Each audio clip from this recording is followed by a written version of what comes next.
हमें याद रखना होगा, व्यक्ति हो या समाज,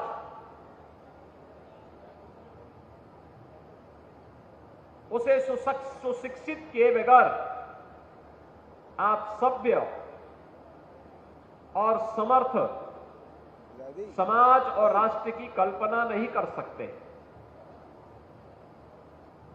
यानी एक सशक्त और समर्थ राष्ट्र की परिकल्पना साकार होगी जब समाज सुशिक्षित होगा, सभ्य होगा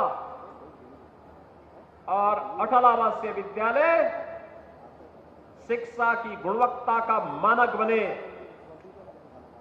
एक इंटीग्रेटेड कैंपस शैक्षिक स्कूली शिक्षा का होना चाहिए, इसका माध्यम बने।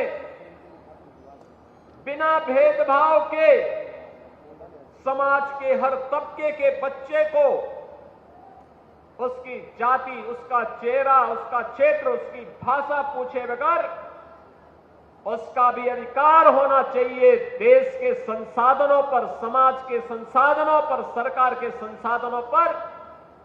यह अधिकार का एहसास दिलाने के लिए यह अटल आवासीय विद्यालय शिक्षा के एक मॉडल के रूप में आपके सामने प्रस्तुत किया गया है।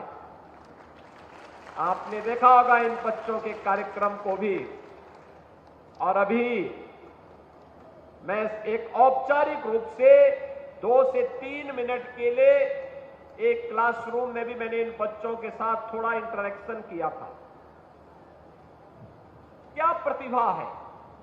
प्रतिभा जाति, मत और मजहब की बंधक नहीं होती। प्रतिभा कहीं भी पैदा हो सकती है, उसको उचित मंच देना, उसके लिए उचित अवसर उपलब्ध करवाना, और यही सरकार का दायित्व होना चाहिए। ये जाति के नाम पर लड़ाने वाले, समाज में सामाजिक न्याय के नाम पर सामाजिक वैमनस्यता पैदा करके देश के दुश्मनों को प्रोत्साहित करने वाले लोग एक गरीबी की दंश को क्या झेल पाएंगे, क्या समझ पाएंगे?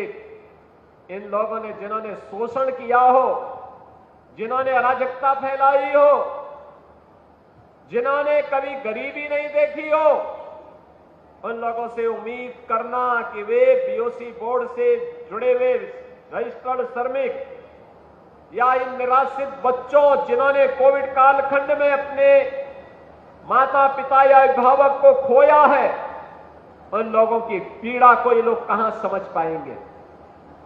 इन लोगों के पास उसे समझने के लिए न समय है, न फुर्सत है, क्योंकि इनके अपने एजेंडे बांटना, अपने राजनीतिक स्वार्थ के लिए समाज को बांटना ही इनका एकमात्र एजेंडा है, एकमात्र ध्येय है।